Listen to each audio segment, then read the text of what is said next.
მოდით ვისაუბროთ, რა არის დეპრესია, რა აშლილობაა ეს, რა სიმპტომები აქვს მას და ვის და როგორ უნდა მივმართოთ. ხშირ შემთხვევაში მის სამართიც არასწორია ხოლმე.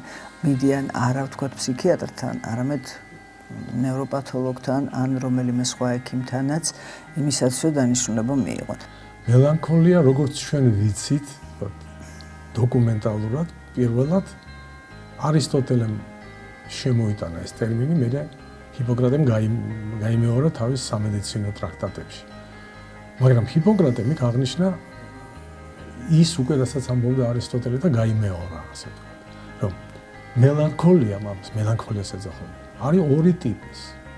ერთი, ეს არის ადამიანის ხასიათის თავისებურება. სამშაბათს 20 საათზე გადაცემა ზღვარი მარინა კაჭარავასთან ერთად.